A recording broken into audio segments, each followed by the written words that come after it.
Hi everyone! As you know, it's summertime and I love traveling and I'm exploring different places across Manitoba. And I'm back with another video of a hidden gem, Seven Sisters Falls.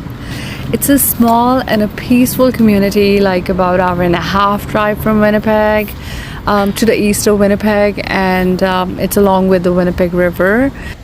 It is famous for its hydroelectric dam, and which was actually named after the original 7 waterfalls once found here.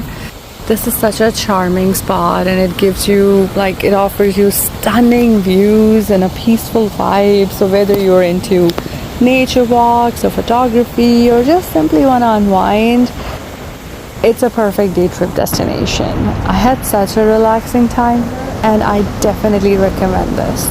Please, must visit at least once. Alright, bye bye, stay tuned till my next video.